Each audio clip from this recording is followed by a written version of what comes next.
Commission ने कहा है कि यूरोपियन यूनियन के सभी देशों को अब क्रिप्टोकरेंसी माइनिंग बैन करनी होगी। इसके स्थान पर उन्हें अब पावर ऑफ स्टेक और पावर ऑफ अथॉरिटी का कंसेप्ट यूज करना होगा क्रिप्टोकरेंसी के ट्रांजैक्शन को वेरीफाई करने के लिए। यूरोपियन यूनियन के अंतर्गत लगभग 43 देश आते हैं, जिसमें से जर्मनी, फ्रांस, पोलैंड, स्वीडन जैसे बड़े देश भी हैं। तो आइए इस सारी इन्फॉर्मेशन को विस्तार से जानते हैं। Hello and welcome back to asset guide YouTube channel. आज की इस वीडियो में हम देखेंगे कि यूरोपियन यूनियन कमीशन ने कहा है अब हमें एनर्जी इफिशिएंट होना पड़ेगा आईटी सेक्टर में भी, और इस सेक्टर में हमें क्रिप्टोकरेंसी माइनिंग के लिए जो इतनी ज़्यादा एनर्जी लगती है उसको कहीं ना कहीं रिड्यूस करना पड़ेगा और इसके अल्टरनेटिव सोर्स हमें ढूंढने होंगे। तो क्रिप्टोकरेंसी माइनिंग को पावर ऑफ वर्क कहते हैं, जिसमें बड़े बड़े कंप्यूटर्स और ग्राफिक्स की मदद ली जाती है मैथमेटिकल एल्गोरिथम को वेरीफाई करने के लिए। तो अभी फिलहाल में यूरोपियन कमीशन ने इस एनर्जी संकट को दूर करने के लिए, जो कि रसिया और यूक्रेन के वार के टाइम पर खड़ा हुआ है, क्योंकि सभी एनर्जी की सप्लाई या गैस की सप्लाई जो होती है वो रसिया से होती है, और रसिया ने जो है रसिया पर सैंक्शन लगाने से उसने एनर्जी की जो डिपेंडेंसी है यूरोप पर वो कहीं ना कहीं कम कर दी है। यानी कि यूरोप अब ये चाहता है कि हम एनर्जी इफिशिएंट बने और एनर्जी के अल्टरनेटिव सोर्स निकालें। तो अभी अगर एक रिपोर्ट के अकॉर्डिंग जो कि कॉइनडेस्क पर पब्लिश हुई थी, यूरोपियन यूनियन की पावर कंजम्पशन क्रिप्टो माइनिंग में लगभग 500 गुना बढ़ी है, जो कि एक बड़ी समस्या है। तो इसके अल्टरनेटिव क्या चीज़ें हैं, कौन से देश हैं, वो सारी चीज़ें आज हम देखेंगे इस रिपोर्ट में। चलिए चलते हैं डेस्कटॉप की स्क्रीन पर और आपको मैं पूरी डिटेल में सारी रिपोर्टें दिखाता हूँ। news.com पर ये पूरी इंफॉर्मेशन पब्लिश्ड है, आप इसको इंग्लिश में पढ़ सकते हैं। यहाँ पर आप ये European countries must be ready to stop mining करके एक आर्टिकल है, आप इसको पढ़ेंगे तो सारी चीज़ें समझ में आ जाएंगी। तो देखिए यहाँ पर हम देखते हैं EU countries should stop crypto currency mining says commission. तो यूरोपियन कमीशन ने कहा है कि जितनी भी यूरोपियन कंट्रीज हैं उन सभी को यहाँ पर माइनिंग बंद करनी होगी। इसके पीछे का बड़ा रीज़न है European Union must be prepared to stop crypto mining. The European Commission executive arm responsible for the introduction of new legislation said to be an as the Eurozone prepare for a change uncertain RNO. The EU is also developing an energy efficient level for blockchain. तो देखिए energy efficient level for blockchain के लिए develop कर रहे हैं, यानी कि blockchain के जो ट्रांजेक्शन होते हैं उनको वेरीफाई करने के लिए ये कुछ एनर्जी इफिशिएंट लेवल जो है वो डेवलप कर रहे हैं। तो पहला तो ये है कि जब रसिया, यहाँ पर ये देखिए मैं दिखाता हूँ आपको कि रसिया और यूक्रेन का जो वार चल रहा है उसकी वजह से कितना ज़्यादा यहाँ पर एनर्जी डिपेंडेंसी है और उसको किस तरीके से कम किया जाएगा। तो अगर हम क्रिप्टो करेंसी के फील्ड में देखें तो crypto currency energy consumption has increased 900% in 5 years. तो पिछले 5 साल में ये 900% बढ़ा है और ये 0.5% of the world electricity consumption जो है होता है। कमीशन ने कहा कि इसमें पूरी दुनिया का लगभग 0.4% एनर्जी कंजम्पशन होता है और promise another report of the subject by 2025, और कमीशन जो है 2025 तक इसकी अगली रिपोर्ट भी पब्लिश करेगा। और आईटी सेक्टर में ये ज़्यादा हो रहा है, ये काफ़ी यहाँ पर ध्यान देने वाली बात है।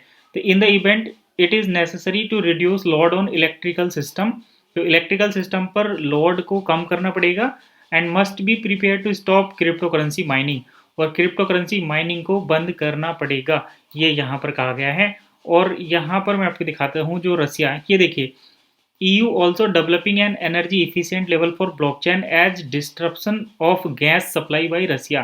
तो देखिए यहाँ पर रसिया से गैस सप्लाई होती है, उसी से पूरा जो यूरोपियन यूनियन है उसको गैस मिलती है, एनर्जी मिलती है। तो will lead to high energy price breakout and shortage.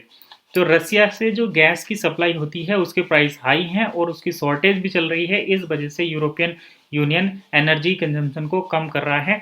और एक रिपोर्ट के अकॉर्डिंग अगर देखा जाए तो पिछले 5 सालों में जो क्रिप्टो माइनिंग पर एनर्जी बढ़ी है, एनर्जी कंजम्पशन बढ़ा है, वो 900% है।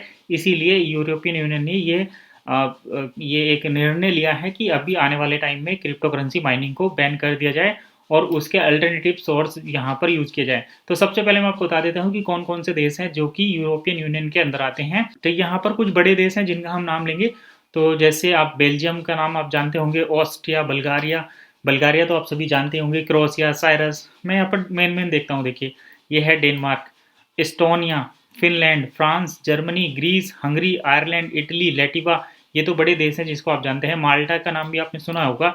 इसके साथ साथ पोलैंड, यहाँ का जो राष्ट्रपति है वो काफ़ी चर्चा में रहते हैं आजकल। पुर्तगाल भी है, यहाँ पर रोमानिया भी है, और स्पेन और स्वीडन, ये ऐसे नाम हैं जिनको आप जानते हैं। तो ये सभी यूरोपियन कंट्रीज़ हैं, और इसके साथ साथ कुछ और चीज़ें भी हैं जो यूरोपियन कंट्रीज़ के अंदर आती हैं, जैसे कि ये हैं, ये ऐसे समझो आप जैसे कि आपने यहाँ पर इंडिया में स्टेट के साथ में जो यूरोपियन जो नेशनल टेरिटरीज होती हैं, जिस जो अंतर्राष्ट्रीय जिनको सेंट्रल से मॉनिटर किया जाता है, जैसे कि कश्मीर है, उसको वो कोई राज्य नहीं है लेकिन यूनियन टेरिटरी है, तो ठीक वैसे ही ये भी कुछ रीजन है जो कि यूरोपियन यूनियन के अंतर्गत आते हैं। तो यहाँ सभी पर ये रूल्स एप्लीकेबल हैं। अब यहाँ पर क्रिप्टो करेंसी माइनिंग नहीं होगी।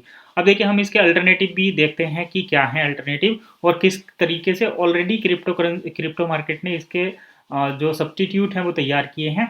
तो पहला है एक पावर ऑफ अथॉरिटी। तो क्रिप्टो करेंसी माइनिंग में POW को सबसे ज़्यादा जो अफेक्ट करेगा दैट इज़ POA। अभी आप देखें तो सभी कंट्री जो हैं वो सेंट्रल बैंक डिजिटल करेंसी पर काम कर रही हैं, और CBDC का मेन कंसेप्ट रहेगा ट्रांजैक्शन को एक अथोराइज्ड सिस्टम से वेरीफाइड किया जाएगा, जो कि जितने भी सेंट्रल बैंक है वो करेंगे। तो यहाँ पर पावर ऑफ वर्क की जगह पावर ऑफ अथॉरिटी यूज हो रही है, यानी कि आपके ट्रांजैक्शन को वैलिडेट करने की अथॉरिटी सेंट्रल बैंक के पास रहेगी। तो ये एक बड़ी कामयाबी यहाँ पर है। अगर हम देखें बन इकोसिस्टम में, तो यहाँ पर एक प्राइवेट कंपनी जो है वो ट्रांजैक्शन को वैलिडेट वेरीफाई करने की अथॉरिटी रखती है। तो ये एक बड़ा यहाँ पर बदलाव है। तो आप ये देख सकते हैं यूरोपियन यूनियन किस तरफ अभी जा रहा है। तो सारे जो कंट्रीज हैं वो सेंट्रल बैंक डिजिटल करेंसी हो चाहे बन इकोसिस्टम हो, ऑलरेडी उसके सब्सटीट्यूट तैयार कर रहे हैं। साथ ही साथ जो डिसेंट्रलाइज प्लेटफॉर्म है वहाँ पर भी हमें इसके जो फेवर में बदलाव देखने को मिल रहे हैं, जैसे कि अभी आप देख सकते हैं बाइनेंस कॉइन, BNB और ADA, ये सभी POS power of stack concept use करते हैं ट्रांजेक्शन को वैलिडेट करने के लिए। और इथीरियम भी अब पावर ऑफ वर्क से पावर ऑफ स्टैक की तरफ मूव कर रहे हैं। इथीरियम में भी स्टैकिंग का सिस्टम चल रहा है। तो स्टैकिंग में क्या होता है कि आप कुछ कॉइन को अपने वैलेट में होल्ड करते हैं, और होल्ड करने पर आपको एक नोड दी जाती है जिसको यूज़ करके आप ट्रांजेक्शन को वैलिडेट कर सकते हैं, और ट्रांजेक्शन को वैलिडेट करने पर आपको वहाँ से कुछ रिवॉर्ड मिलता है। तो जितने ज़्यादा आपके पास वो कॉइन रहेंगे उतनी ज़्यादा आप माइनिंग कर पाएंगे पावर ऑफ स्टैक के थ्रू।